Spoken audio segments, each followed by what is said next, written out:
des élections cantonales approche, l'échéance du scrutin est pour dans quelques semaines. Avec l'équipe de l'heure politique, nous continuons à aller à la rencontre des candidats de ce scrutin. Ce matin, nous avons posé notre plateau sur le canton de Dzaoudzi-l'Abattoir et nous allons rencontrer Maïmounati Moussa Ahamadi. Elle est candidate sur ce canton. Tout de suite, c'est son heure politique.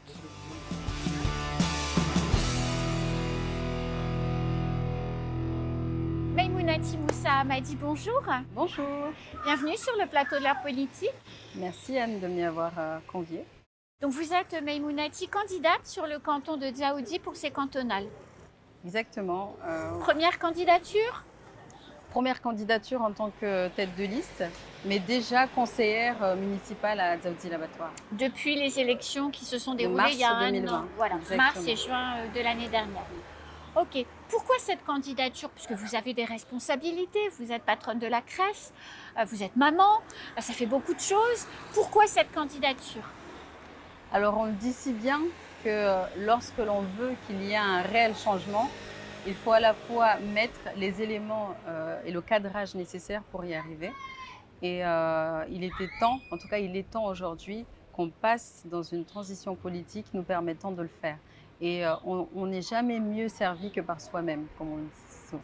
Qu'est-ce qui anime aujourd'hui, Maïmounati, votre engagement politique?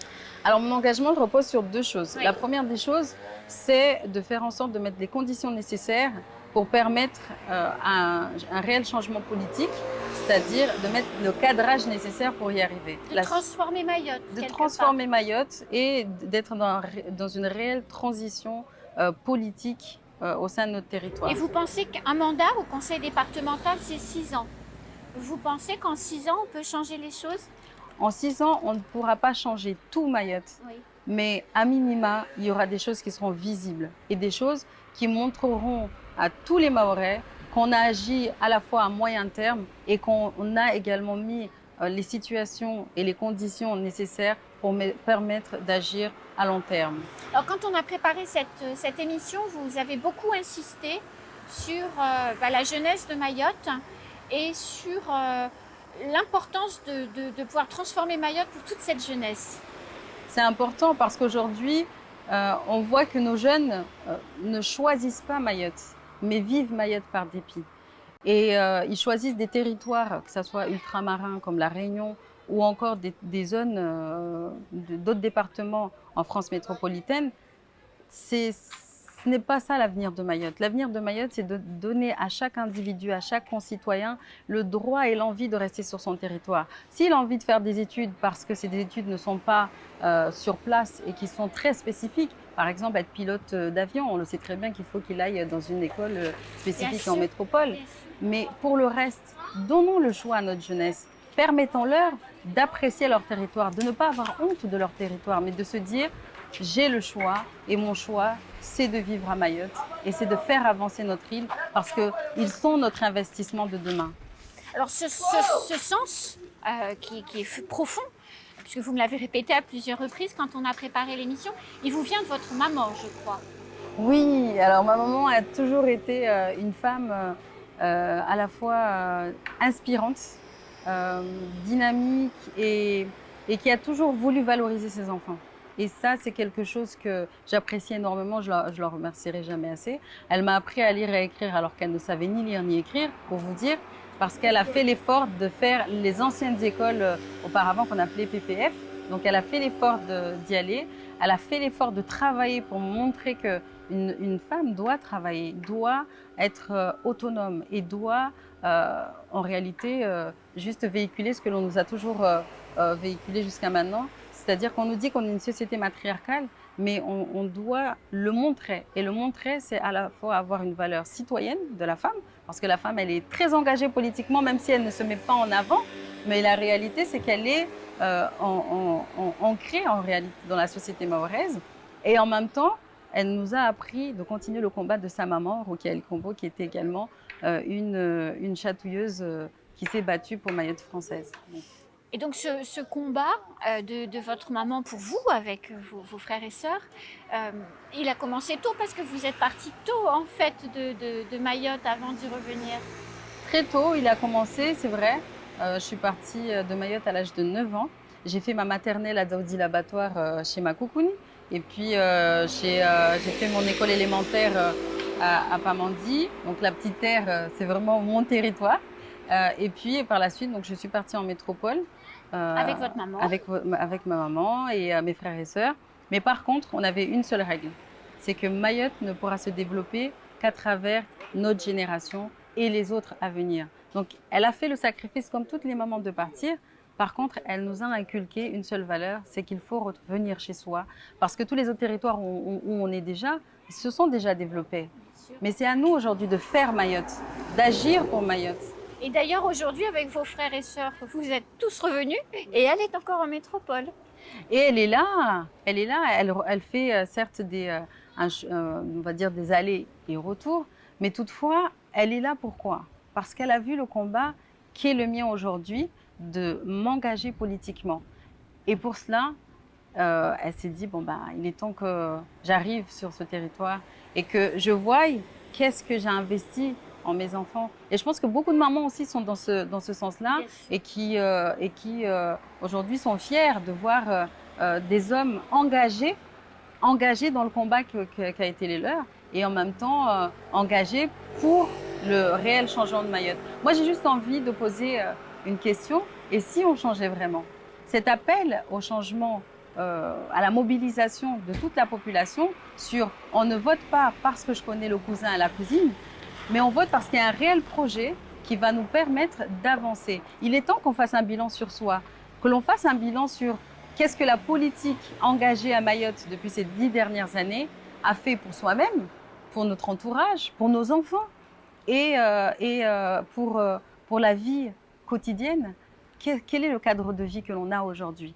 Et que lorsque on va mettre un bulletin de vote dans une urne, on le met parce qu'on sait que l'engagement de ce bulletin de vote va changer réellement le cadre de vie que l'on a au quotidien. Et vous pensez aujourd'hui, même si la société est en train d'évoluer, et c'est indéniable, vous pensez que les électeurs ont bien pris conscience de ça et qu'ils ne sont pas encore, comme avant, à voter pour les avantages à court terme qu'ils pourraient récupérer en mettant ce bulletin dans l'urne? Je pense que, comme je le disais tout à l'heure, nous sommes réellement dans une transition politique. Parce qu'on nous parle beaucoup d'expérience, par exemple, etc. Mais il y a une réalité. Et la réalité, elle est vécue par nos concitoyens. Le bilan, il est visible. Il n'y a pas forcément besoin d'écrire des pages et des pages pour faire un bilan. Il est visible. Et lorsque l'on prend conscience de ce que l'on voit, alors on agit pour. Il y a un sage qui disait, si tu veux quelque chose que tu n'as jamais eu, fais quelque chose que tu n'as jamais fait. Il est temps d'agir. Il est temps de changer réellement. Alors dans votre engagement politique, votre mari, enfin engagement politique et professionnel, hein, votre mari est très proche de vous en réalité. Oui. C'est un amour. Mais dites pas trop. Non, je ne dis pas trop fort.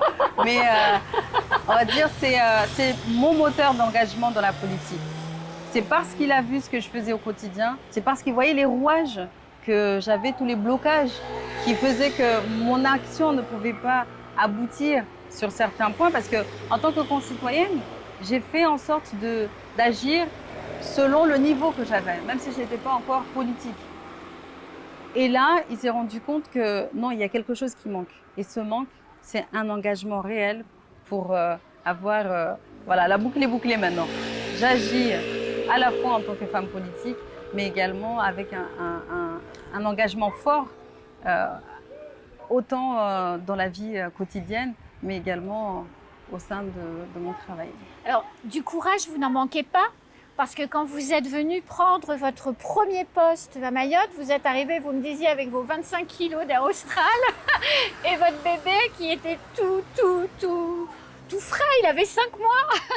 Et vous êtes venu pour un combat finalement pour la BGE, la boutique de gestion. Vous nous racontez? Alors oui, c'est vrai que quand j'y pense, j'en ris un peu, mais c'était une belle expérience. On m'a donné 10 jours pour venir à Mayotte et relever une BGE qui était en déclin.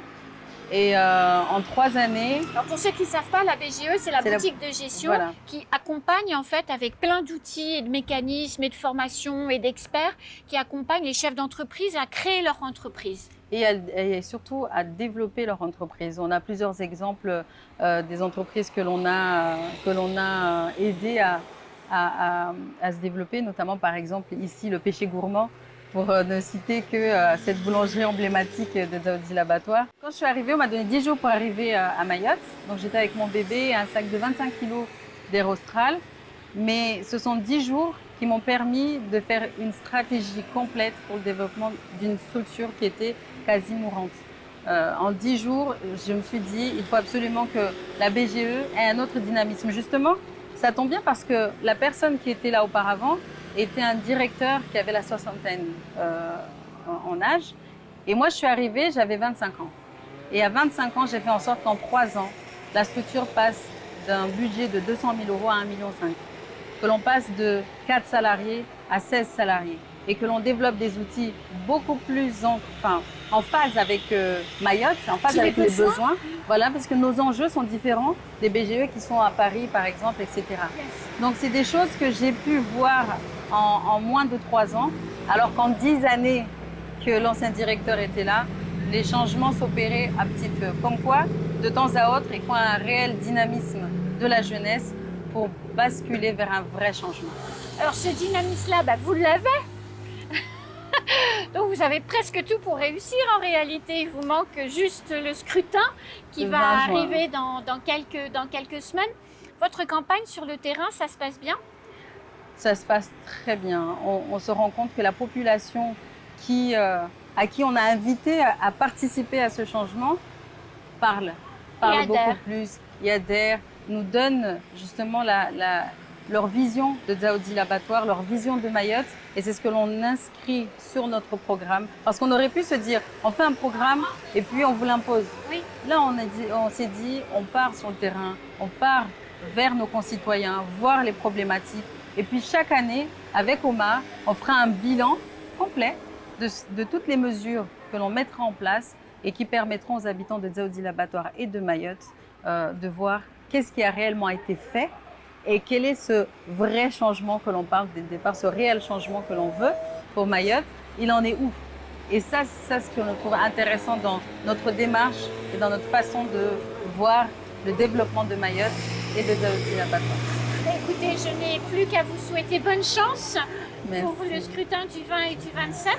Ah non, on sera que le 20, normalement. Ah mais oui, c'est vrai, vous n'êtes que deux. Voilà. Mais oui, vous n'êtes que 2 candidats. Donc le 20, vous savez si vous êtes élu ou pas.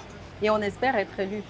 Et on compte fortement sur la mobilisation de toute la population pour qu'il y ait un vrai changement. Le bilan qu'on connaît déjà.